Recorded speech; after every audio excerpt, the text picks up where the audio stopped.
A huge shout out to Soccer Co. and Tokyo Treat for sponsoring this video.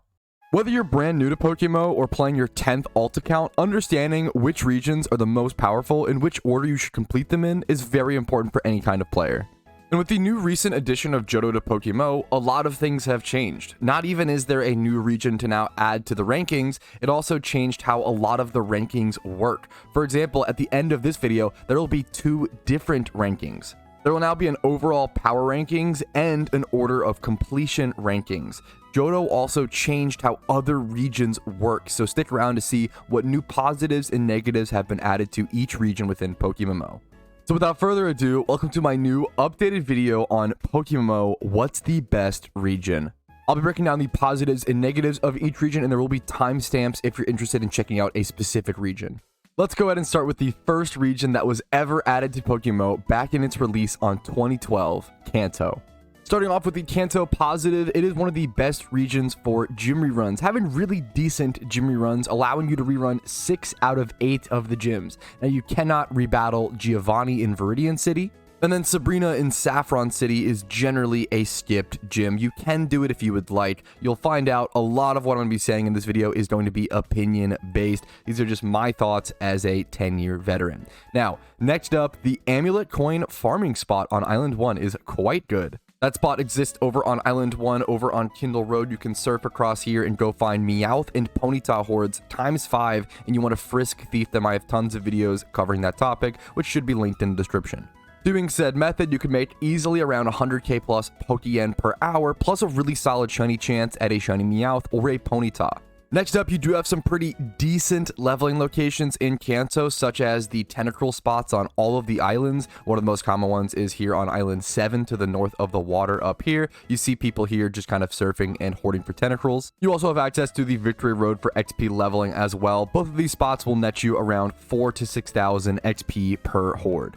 Next up, Kanto has access to some pretty solid shiny hunting locations, such as Nidorino to the east of Fuchsia, which if you just head from east of the city over to this little grass patch, you should be able to do ×5 hordes for a shiny Nidorino, which you can then evolve into a Nidoking, as well as having access to Wobbuffet, Lickitung, and Tangela, all being really cool shinies overall.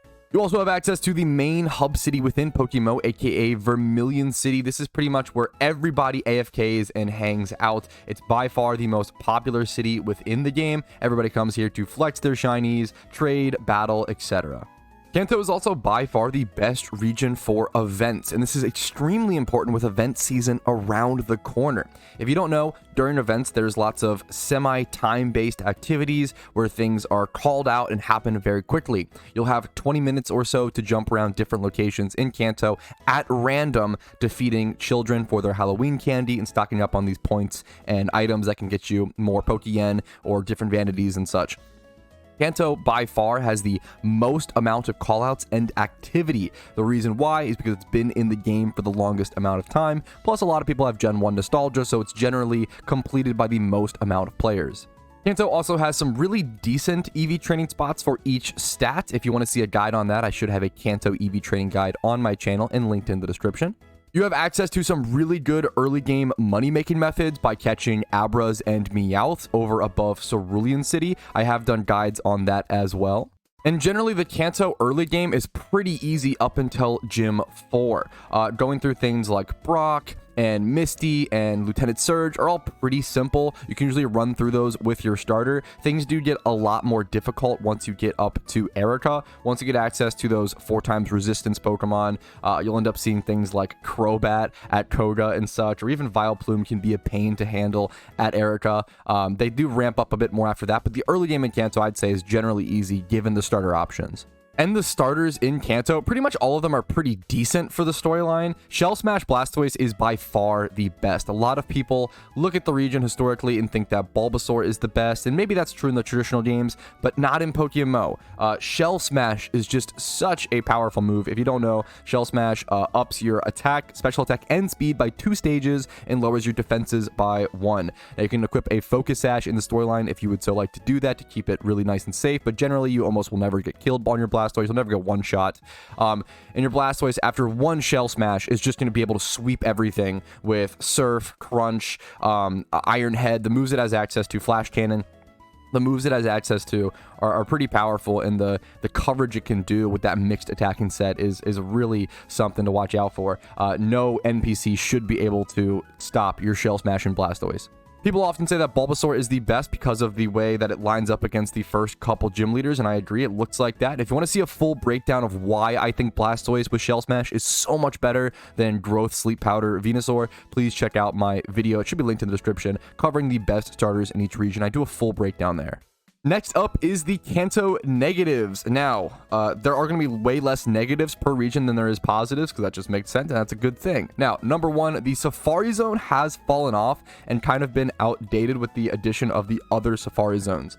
Something that's commonly pointed out is that Magikarp farming is not as profitable as it used to be, but you'll still see. I actually saw a YouTuber recently upload a video getting like 150 to 200k per hour Magikarp farming. Probably a lucky hour, but still, you can easily make 100k Pokeyen per hour Magikarp farming from scratch. That's where it's really good. Once you're done Magikarp farming, you do want to move on, but I do think the Safari Zone in general in Kanto has fallen off in a lot of ways. A lot of the money-making methods there are kind of not as good as they used to be. And there's nothing you really need to go for there, like Kangaskhan, Scyther, all the mons that used to be exclusive there to catch for like the Pokedex are kind of just in different locations now, so you don't have to go there for Pokedex completion either. Next up, a couple of shunts have been outclassed. So Coughing used to be the best shunting location in Kanto. You'd have to go over to Cinnabar Island, and you'd have to use a very, very specific Pokemon with Imprison, Self-Destruct to stop it from exploding, since they have reactive gas here. It was a very, very, very scary shiny to hunt, but they ended up adding a new shunting location over to Johto, which outclasses this location. Same with Sandslash. Sandslash is a 50% ×5 horde up at the Victory Road. Now there's a 100% spot in Johto that outclasses the Kanto location. Breeding is also locked behind the Elite Four. You have to unlock Island 4, so you have to unlock Islands 1 through 3, then do the mini quests there and unlock Island 4 just to be able to come breed, which is pretty far into the storyline in Kanto. I would go on to argue, as someone who loves Kanto, I would go on to argue that the storyline is pretty annoying and repetitive. You have things like the hot tea, the Silphco, the amount of dungeons, Lavender Tower. As cool and nostalgic as they are, I always say, I can't imagine what it would be like to play Kanto for the first time as, you know, as an adult, like in 2023. It's actually such a confusing storyline and makes no sense unless you have like nostalgia for it. We as kids, we had the, you know, plenty of time, the luxury of time to spend 50 hours or so just completing the storyline, but as an adult, you're used to rushing through Pokemon storylines. It's gonna be a lot tougher. If it's your first time playing Kanto, I really recommend following a guide. It's gonna be a huge pain. You might even forget things if you haven't played it in 20 years or so. You might forget things like the hot tea. You might forget the Sylph goggles. You know, there's a lot of weird little dungeons and weird little things to run across the regions, and it's very out of order. So the storyline can be a little bit of a pain.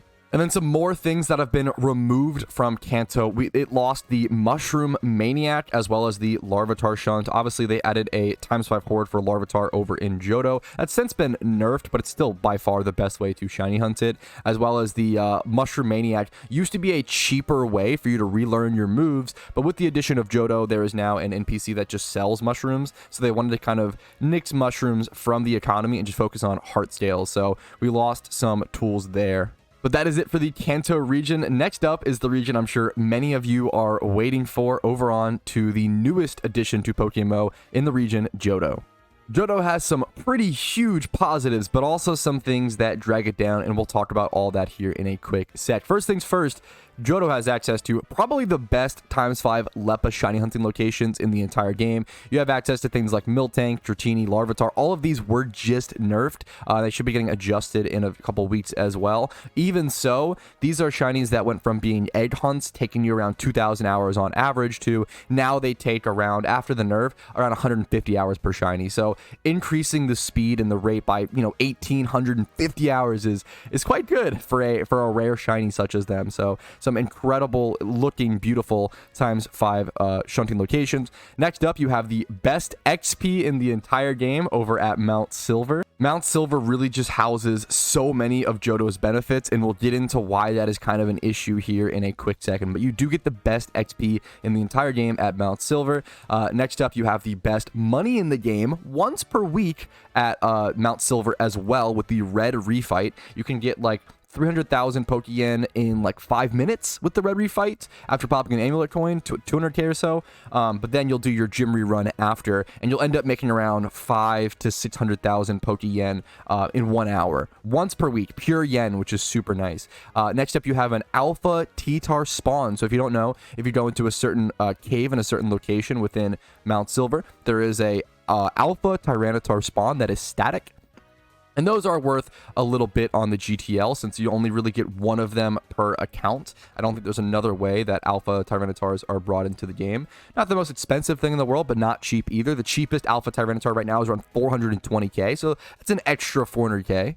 You also have some really interesting safari shunts in Johto with things like Lapras. Lapras now has the best shunting location within Johto, which is in the safari zone. It's a 20% chance to encounter and a 33% chance to catch. Still a very scary one. There's also Riolu encounters in the Johto safari zone, weirdly enough. Is that the best way to shiny hunt Riolu? Probably not, but it's definitely there and an interesting option. Next up, the legendary beasts themselves literally all reside in Johto. If you want to own a Suicune, a Raikou, an Entei, you've got to go to Johto. You can catch one of these per month and they rotate in a cycle. I have plenty of guides going over the legendary beasts in detail. If you're looking for anything I'm covering today, odds are I probably have a guide on it. Now, next up, you have the easiest Elite Four within the game. I would definitely say Johto's Elite Four is the easiest, but there's also a reason why that's the case because the storyline's probably the hardest. We'll get into that with the negatives. Easiest Elite Four, if you're looking for that, for maybe E4 refights or something of the sort. Next up, you have probably, this is a big opinion, the best level curve in the entire game and wild catch options for storyline. I would say that Unova has some really incredible storyline catch options. Well, probably better than this, but very good wild catch options in Johto, as well as the best level curve. Johto was infamous for having the worst level curve in all of Pokemon, since they tried to make it non-linear back in the day in the traditional games, and PokeMMO really meticulously went back and ironed everything out. In my opinion, they really succeeded. I do think that the level curve, since they had spent so much time working on that in Johto, I actually think it ended up being the best level curve, hilariously. Against all the trainers and everything. I think you have the most challenging fights, but also it's fair and balanced. You can also do a really good job. It's very, very well done, in my opinion. The catch options for great storyline Pokemon, you have things like Mareep, which can become an Ampharos for the Gyarados boss fight, which is really important. You have things like Feraligatr and Dratini. You can also pick up Rainbow Quills in Johto. And to add on to this, they actually did just update, that hasn't been added to this list, but they just updated Johto and they just added a Ho-Oh refight. Now, how good is that money-wise and everything? We don't really know, but it's similar to the red refight as a once per week fight. And you do get rewarded some Rainbow Quills for that as well. Rainbow Quills are worth a solid amount of value and always will be to some extent. If you don't know, Rainbow Quills are used to up the IVs of all the legendary Pokemon like Raikou, Entei, and Suicune. Not Shaman, but just those 3 legendary beasts. They're around 10 to 11k a piece. So if you can pick up those randomly from a fight, it's an extra 10k or so. Keep in mind those prices may adjust here in the future. Next up, we have the negatives of Johto, and the first one is pretty much evident to everybody. So many of the benefits of Johto are locked behind Pokedex completion. To get the best money spot, the red refight, the Ho-Oh refight, the best XP, everything. There's the Larvitar shiny hunt. So much of it is locked behind complete national Pokedex caught OT completion, which takes a fair bit of time. It's not the hardest hunt in the world, but it's also not the easiest hunt in the world. If you want to go ahead and go to National Pokedex, you should see whatever the number is. It'll be different per player if you've seen a different amount of Pokemon, but mine is 606 caught OT out of 6. They do have to all be caught OT, not just owned OT. You can't just buy them off the GTL, for example. You have to go catch all of these in the wild. So it is not an easy task, but once you get it, the rewards are massive.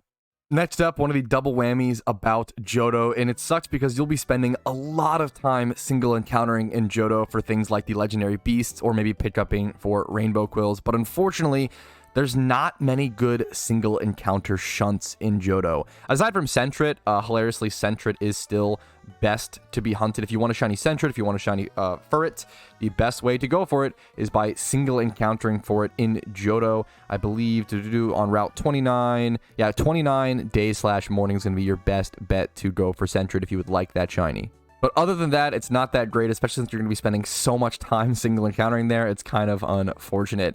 Johto also houses, in my opinion, the toughest storyline and definitely the toughest Nuzlocke in all of PokeMMO. Nuzlocks are super under-talked about and underrepresented. They're an incredibly cool part of the game. I think PokeMMO has some really unique Nuzlocke options. But in Johto, you have 2 boss fights. You have the Alpha Gyarados boss fight as well as the Ho-Oh boss fight. Both of these are wildly difficult, and I can't imagine doing the Ho-Oh boss fight without losing some Pokemon in a Nuzlocke. That would be brutal. I don't know if there's a way around it. Those are going to be some really tough fights for any casual storyline runner or any Nuzlocker. At the moment, Johto is also not very good for gym reruns. A lot of people have been asking, hey, what's the new gym rerun route after the addition of Johto? And I myself thought it would change, but honestly, it hasn't really, since the gyms in Johto give less Pokeyen per other region. Now, I think that this might be getting balanced and this might be subject for change, so keep an eye out for that. If you ever see me release a new gym rerun guide covering Johto gyms, that's how you'll pretty much know that they are in full swing. Next up, a lot of people may care about this. There is no Kanto 2 in Johto. We have the Fire Red version of Kanto. If you don't know, back in the day, I believe Pokemon Crystal, and I think it might have been Gold and Silver as well, all had access to Kanto as a second part, since back then, Game Freak thought that the Pokemon hype was so much that that was going to be their last game. They thought that that was going to be the end of Pokemon. Well, now, 20 years later, they were definitely, incorrect on their much longer, even more than that, 25 whatever years later. They were very incorrect on that, thankfully. So there is no Kanto 2. You cannot go to another Kanto region within Pokemon. It would just be redundant. It would create balancing issues. We already have a Kanto in Fire Red. If you're looking for that, just go play that. And similar to the single encountering location kind of issue, there's really not many, if any, good payday pickup locations in Johto. Some people have tested around Mount Silver. Now, what makes a good payday pickup location is a low defense, high level Pokemon, so you're able to payday them pretty safely, kill the Pokemon in one shot, get, 400 to 500 Pokeyen per encounter, but also getting pickup items. A lot of the money you make per hour doing payday pickup, it's like 60% of the money you make is actually from the items that you pick up, and there hasn't really been many or any good payday pickup locations discovered in Johto, which is a shame since you'll be doing so much single encountering there for the legendary beasts. And now to cover the worst, most horrendous negative of Johto that just really bothers me personally. There's no snacks in Johto. Now, thankfully, that problem can be solved by today's sponsors, Tokyo Treat and Sakura Co. Tokyo Treat and Sakura Co are monthly boxes which you can purchase to get imported stuff straight from Japan, usually snacks or other really cool, unique materials. They're a fantastic way to get some pretty cool, unique snacks on a budget every single month, as well as with the holidays coming up, things like Christmas and Halloween, you have some really cool presents to give to people you love, or maybe some really cool candy to give out to the neighborhood if you like your neighborhood kids.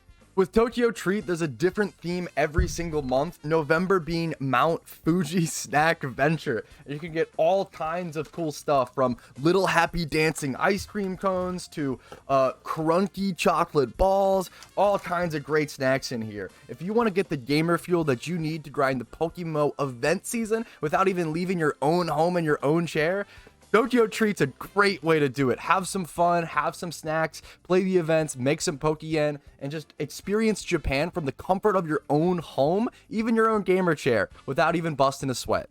And don't worry, just because you can't read the language doesn't mean you're not getting a quality product. You'll see things from brands like Kit Kat and Nestle here, getting some really high quality snacks every single time. I'm gonna go ahead and open this up. These beautiful peach Kit Kats, which look really cool to me personally. You'll get up to 20 snacks, 20 like big bags of snacks. I'm not talking, 20 Kit Kats per box. It's 20, huge bags of stuff here. You're getting 20 of these at least around, I think it's 15 to 20 snacks per box. Whether you're hungry or thirsty, Tokyo Treat Box is gonna have you covered.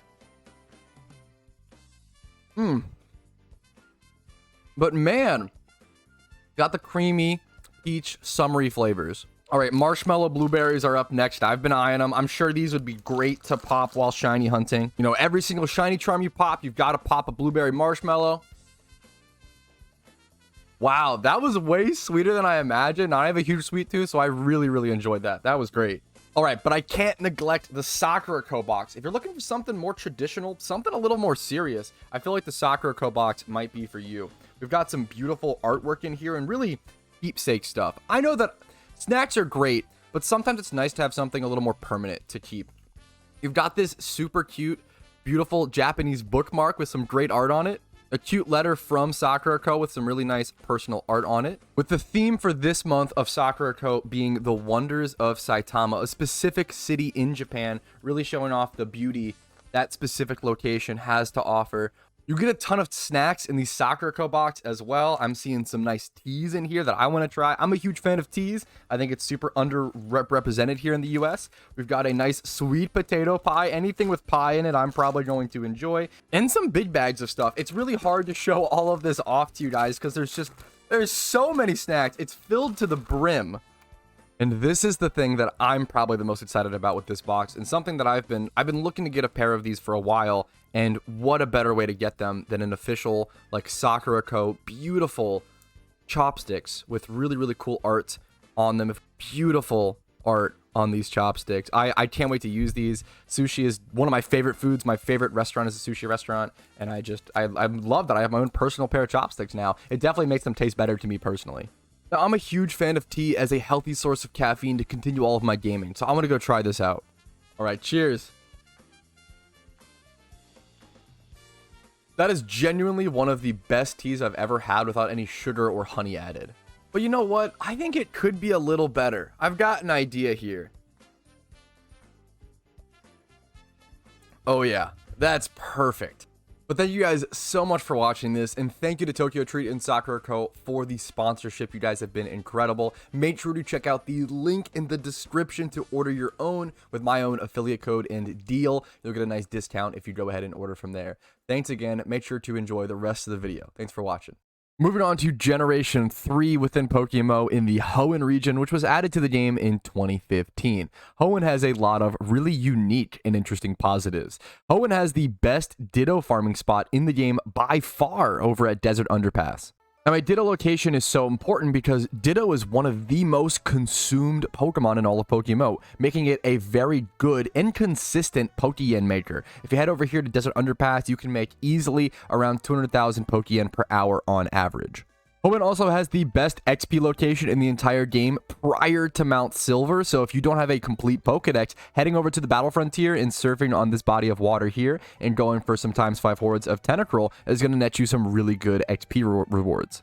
Hoenn also has probably, in my opinion, definitely in my opinion, the best ×3 horde shiny hunts in the entire game. There are just so many fantastic ones. A lot of them being even at just this one location within Hoenn. Over here, if you go over to Falabar Town and then head to the southeast of the city, you'll make your way over to a location that has shiny Zangoose, shiny Seviper, shiny Lotad, just incredible ×3 shiny hunts that don't require Leppas, shiny Seedot. There are so many good shinies here with so many different good shiny lines and full species lines of Pokemon. I personally just can't imagine a single PokeMMO player who wouldn't be interested in a shiny Zangoose. The Hoenn Safari Zone is also super solid with some pretty interesting shiny hunts such as Shuckle and Apom being the best locations there probably to hunt them. Now, they did lose recently Mareep, unfortunately. That's now better to be hunted in Johto, but still some pretty cool shunts as well as some pretty good money-making methods like farming Shuckles there, not only for the Shuckles with IVs themselves, but farming for fossils and such. When things like root fossils and stuff are around like 20k a piece at times, you can make some really solid money with just a little bit of luck fossil hunting in the Johto Safari Zone. Paying 500 Pokeyen to go in, see some Shuckles, and catch as many as possible can get you some really nice rewards. Hoenn by far has the best, hands down, best single encounter shiny hunts in the entire game, with locations such as Petalburg Woods, housing Trico and Shroomish. Then you have other routes with Marshtomp, Tropius, Absol, and Kecleon all on one route. Then you also have Bagon/Beldum deep into Meteor Falls. It's the best place to hunt for Phoebus, best place to hunt for shiny Wailmer, just incredible shunts all over the place. I am in the best shiny hunting team within all of PokeMMO, and pretty much we always have at least one player in Petalburg Woods. Everyone is always hunting there. It's taken over by Team Mister. It's just such a popular shunting location, and the best players want to go for the best shinies. Hoenn does have access to secret bases, not being the most pragmatically impactful mechanic in PokeMMO, but a really cool one nonetheless. If you care about collections and kind of pimping out your house, then you might really enjoy secret bases, and they are a cool kind of untapped market for PokeMMO. Hopefully, they'll get updated here in the future. You also have access to the Battle Frontier and the BP shop in Hoenn. There are BP shops in other locations around different regions, but I do think Hoenn's is the easiest to get to and kind of just the most known. And the Battle Frontier is a really fun piece of endgame PVM content if that's something you're interested in. You can also do the Battle Frontier with a friend, I believe, and you can both do double battles. So it's one of the only pieces of content in the game that allows you to battle with a friend and kind of do cooperative PVM content. You also have a really fantastic heart scale farming location in Evergrande City. If you kind of just fly to the south of the Elite Four, I'll show you guys right over here. If you fly down here to the southern part, you can go ahead and fish over here. As you can see, a lot of people are. A lot of the methods I talked about are really common methods. You can fish here for Love Disc and other Pokemon and just try to thief or catch them for their heart scales. Heart scales have been going up in price recently since a lot of things have been kind of pushing them up, a lot of balancing changes. So I'm sure that they'll become a better and better money-making method as time comes, making this sort of positive just that much more important as time goes on. Hoenn does have decent enough EV training spots, and I do have a full guide covering those if you're interested. Moving on to the negatives of Hoenn, you have the most true and based, absolutely real review of Hoenn that was infamously given years ago. Too much water, and honestly, I personally agree with it. Maybe kind of a dumb critique, but I don't know. I've always stood by that. Having to traverse all of the water in the Hoenn storyline, going through the diving and stuff, and you get sick of tentacles and tentacles and Seekings maybe. Just there's not that many Pokemon you run into. It's a pain. I don't like the water. It's annoying to me. Fair enough. Annoying storyline in general, doing the Magma versus Aqua kind of rivalry. You may enjoy that, and if you do, more power to you. I think generally I see it as kind of an annoying storyline to have to jump between the hideouts, have to go talk to Rayquaza to get, baby Kyogre and Groudon to stop fighting, etc., yada yada. Hoenn also has some pretty mediocre gym reruns with many problems in puzzles. I think I only do 2 to 4 gyms in Hoenn during my gym reruns. I think 4. And it's one I kind of end up skipping at some point. So the gym reruns here are just not great. And there's not many good ×5 horde shunting locations. There may be some, but it doesn't mean, if I say there's not many, it doesn't mean there's not any. But I do think there's not really, at least not very many compared to other locations. I'm trying to think of some off the top of my head, and I can't even think. Maybe Hariyama, like you'd really, it's like an XP training location mostly. I can't even think of one good Hoenn ×5 spot off the top of my head. Magikarp used to be really good in Hoenn, but now that's been replaced by the Johto Dragon's Den location with Dratini. Maril. It's, you know what? It's got ×5 hordes of Maril, which is a fantastic shiny, so if you want to go for that in Hoenn, you could do that. Well, that covers all of the Hoenn negatives. Next up, let's head over to Sinnoh. Now, if you're familiar with my stance on Sinnoh, let's go ahead and try to cover the positives for Sinnoh. Now, Sinnoh has the most unique spawns within PokeMMO, which is actually really important for money making and for Pokedex completion. You pretty much need Sinnoh done for Pokedex completion, unless you get super lucky on certain event phenos or event swarms. I know, or like Alpha Garchomp spawns, for example. A few years back, they did Rotom Swarms and Spiritomb Swarms for like Halloween, maybe even Drapion as well. Keep an eye out for that. If you want to complete your Pokedex, that is very important. So Sinnoh does have the most unique spawns by far. That these Pokemon like Rotom, Garchomp, Hippowdon, Drapion, Spiritomb, very good Pokemon too. All of these are pretty much unique to Sinnoh.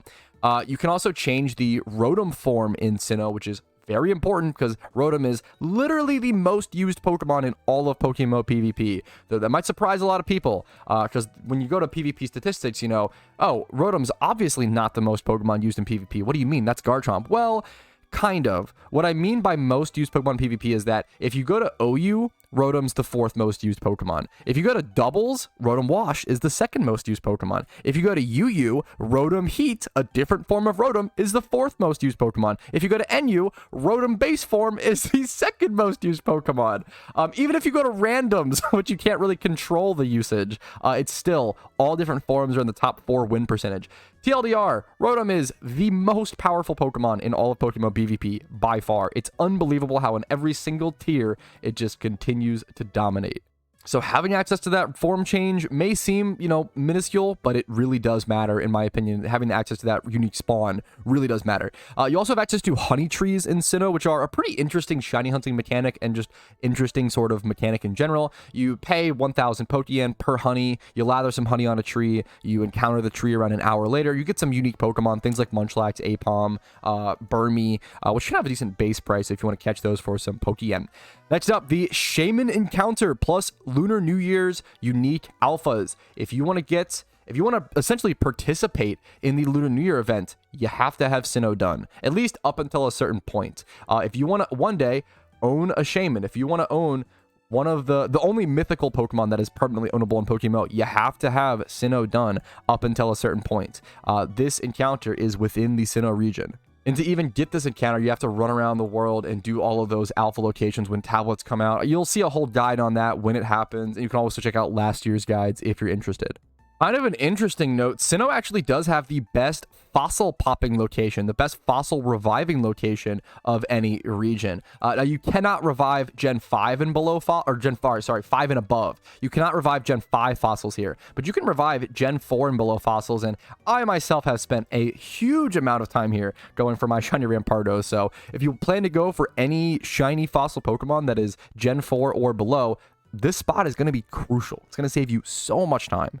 Now, this one is just from what I've been told. I have not personally tested this fact, which is usually not something I include in a video, but I thought it was worth noting. I have been told that the rich trainer reruns in Sinnoh are the best, from what I've been told. Going through this route, there should be forum guides relating to that money-making method. I don't know a whole lot about it. Check those out. Next up, you have some really solid, pretty good ×5 horde shunts, in my opinion, in Sinnoh. Things like Psyduck, things like Magmar, things like Swablu, Celio. I got my Celio in Sinnoh. I plan to go for my Psyduck. I've hunted a fair bit for Swablu in Sinnoh. Some really good, close to PC, free shiny hunting locations. And then you don't have very many of these, but you have specifically mostly one very good single encounter / repel trick shiny hunting location. Now let me just go ahead and show you this to you guys. If you start over here in Solation Town and then head your way up north, you might want to pop repels here, which I might do here in a quick sec. But if I can make my way up there without, I'll go ahead and do it. Now I'm going to go ahead and pop a repel. I'm going to hop off my bike and make my way running up north. And if you make it all the way up here, you'll be able to encounter some extremely good single encounter shiny hunting Pokemon in this location. I have to wear off my repel, but I believe there is Scyther here. I believe there's Scyther, Sudowoodo, Mr. Mime, and Breloom if you pop lures. All in this one location. 4 rare single encounter shunts all in one spot. That is very, very rare, to reuse that word. It's a very, very rare occurrence. You really don't see that very often. So not very good, many good single encounter shunts in Sinnoh, but man, this spot is fantastic on route. It's route 210 if you're curious. Specifically at this part, if you go to this northern part to the east of Celestic Town, you will not get the same encounters. Please keep that in mind. I made that mistake. Next up is the Sinnoh negatives, and while it probably has the most negatives of any region, there's still not too many, Sinnoh has in my opinion, the most painful storyline. Obviously, that's going to be subjective. I just hate storylines in general. Maybe I'm using that negative for too many of these, but I think Sinnoh by far has the most painful. It's the longest. There's a lot of dialogue, a lot of dungeons, similar to Kanto, a lot of painful stuff. The Giratina boss fight can be really tough, and the puzzle can be confusing. If you leave that instance, if you leave that realm mid, puzzle, and you come back, it can be really difficult to understand where you left off and where you need to actually move stuff, because the river mythical sprites that should be there, the things like Azelf, I believe Manaphy, whatever those mons are, they're not really, their sprites aren't there to guide you in PokeMMO, which can be a huge pain. My girlfriend got stuck there for months not understanding what to do until I guided her through it. Sinnoh also has the worst EV training spots within PokeMMO by far. You can manage, but it's not great. Sinnoh also has the worst Safari Zone. I don't really know of any money-making methods there, any shiny hunting locations. It's mostly useless. You just use it to get your Carnivine encounter for the Pokedex. That's pretty much it. Also, pickup just doesn't work in Sinnoh. There's no drop tables, so there's no payday pickuping to do in Sinnoh.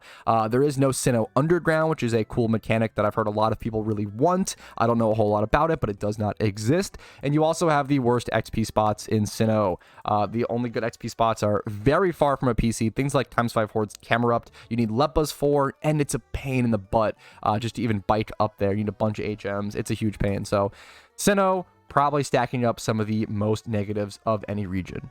Next up, the final region, but not the final region that was added to the game. This region was added in 2017. Sinnoh was in 2019, for those who didn't know. So Unova was added to the game in 2017. The third region added, even though it's the fifth generation. I know, Pokemon went in a weird order, but this region, as you can probably tell, is pretty darn good. It has by far the most positives of any region. It also has a fair amount of negatives that we'll get into, but let's go ahead and jump into the Unova positives. First things first, Unova has the best region, the best gym reruns of any region. A huge reason for this is that in the very first town, there's 3 gym leaders you can rebattle in the first gym. So it's 3 gym leaders for the price of 1. Now, not only is 3 gym leaders in 1 gym really good for just pure more numbers, but you can actually just battle this guy, take 2 steps and battle him, and then take 2 steps and battle him. So the efficiency, the speed at which you're able to battle all 3 of them is so good. As you can see, so many people here battling them for their reruns. You also have access to, in my opinion, the best payday locations at Dragon Spiral Tower and Undella Bay. If you want to go thief on Undella Bay for hard scales, you can do that as well. Dragon Spiral Tower houses Dratini and Basculin, some really good Pokemon to payday pickups. You'll get things like Comet Shards. You'll get rare candies there from pickups. That's really good. You'll make around 100 to 120k Pokeyen per hour while payday pickuping and while doing a decent shunt for Dratini. So really cool locations there. Great EV trading spots. I do have an EV trading guide for each region if you want to check those out. Unova has fantastic EV trading spots that also give great XP, which falls into our next point. Solid XP training spots. Things like Rapidash, things like Piloswine. Rapidash is probably one of the most common just areas in PokeMMO. Let's actually head over there and show you guys. To the west of Lucanosa Town, you'll find the Rapidash location, and there is probably some of the most players in PokeMMO here at all times. Look at all these people. It's just on channel 1. I'm sure if I hopped channels, I'd find a lot more of this full list of people. There are so many people here at all times. It's used as an XP training spot, an EV training spot. There's so many people. A shiny hunting location, a great beginner shunt. Rapidash is very popular. You have literally the very best storyline Pokemon in Unova, the best, these wild caught ones. You can't really get Moxie Gyarados in the wild anymore. That's more of it was an event specific things. You can buy them off the GTL, but other than that, you have things like Moxie Crocodile and Strafty, and even the best Staryu hunting location if you want to go for a storyline Starmie or Staryu. But you can get Sandile and Strafty really early on, or Sandile and Scraggy. I believe you get those on like Route 4 in Unova over near the desert location. So it's right over here. Route 4, you can get these Sandile and Scraggy catches, which are just the 2 best, like number 2 and number 3 best storyline Pokemon in PokeMMO. So if you do Unova first, being able to pick those up and then carry those Pokemon over to your other regions or just get extras for those next regions is so good, which is why Unova is a really good region to do first. Wink, wink, hint, hint. We'll see the full list here, though, after in a sec. You also have access to some incredible single encounter shunting locations such as Staryu, Pawniard, and Munna, all in the Unova region. You have great ×5 Horde shiny hunts like Heatmore, Deano, Rapidash, etc. Heatmore you can also use to profit if you want to do thiefing plus fristing Heatmore for flame orbs. I think you'll end up getting around like 8 to 12 flame orbs per hour, and they should go for around 10k or so, so it's around 100k per hour while you're shiny hunting for a very good shiny. Heatmore is one of the most underrated shiny Pokemon, in my opinion, within PokeMMO, or probably just underrated shiny Pokemon. If you want to check it out, it's a beautiful black, similar to Charizard colors. I'm a huge fan. Next up, you do also have a BP shop in Unova. A lot of people may not know this, but over in Nimbasa City, if you head to Nimbasa City and then head over to the train station, I believe it's down here, you can actually go to one of these trains. It might be the first or second one. Let's see the second one. And you should be able to come in here, and here it is, the BP shop within Unova. You can exchange BP for prizes such as vitamins and stuff there, but you're looking for those choice specs, choice bands. Those items are definitely the most powerful. Here we go. Choice specs, scarf, band, rocky helmet. You'll see leftovers, toxic orb, life orbs, a lot of very powerful PvP items you can purchase with your BP. And now that players are being rewarded with BP for the red refight, BP is going to be more useful than ever. Next up, you have the shopping mall in Unova as well, which is to the left of Oplucid City. If you go over here on Route 9, there's the biggest shopping mall in the game with all the TMs and all the Pokeballs and every item you could possibly need should be in that shopping mall. You also do have some really good rich trainer rebattles over in Unova. I always go over to north of Undella Bay and do some rich trainers there when I have some extra time during my gym rerun. You have access to the Cynthia and Morimoto fight, which grants you around 20 to 30k per each of those. I've covered those in different videos. Very subjective, but in my opinion, I think you get the best screenshots in Unova. Man, if Gen 5 just isn't absolutely peak Pokemon design, graphics, everything you see here, then I don't really know what is. More power to you, but I don't know how you beat screenshots like this. I can't tell you how many videos I've recorded in this location for the most perfect dramatic backdrop. Next up, you have access to one of the most unique shiny hunts within PokeMMO itself, is the Zorua hunt, which is a very tough one. There's great guides out there that overview it, but you only have access to the Zorua hunt within Unova.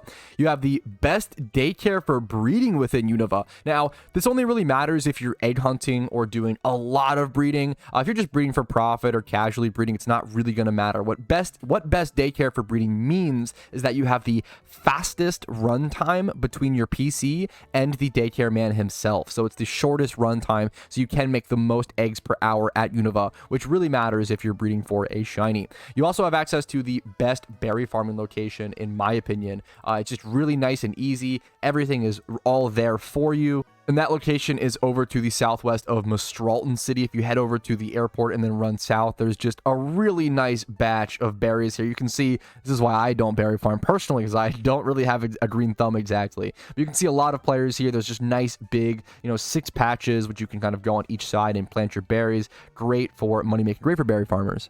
There's actually more Unova positives that got cut from this list, which is kind of hilarious. There's just so many to talk about. Next up, though, is Unova negatives. You have a long storyline within Unova with a lot of dialogue. It's a pretty linear storyline, so it's hard to get lost, but it can definitely take a bit of time, and it's a lot of spamming, mashing A through all of that dialogue. You also have the toughest early game plus first gym. That first gym always counters whatever starter you picked. So if you picked a grass starter, they're going to have a fire Pokemon. If you picked a water starter, they're going to rock the grass Pokemon. So they're always hard countering you, and it can be a little bit tough. Obviously, you're meant to pick up the elemental monkeys, but it can be a bit tough to push through that first gym, as well as that early game is just pretty tough.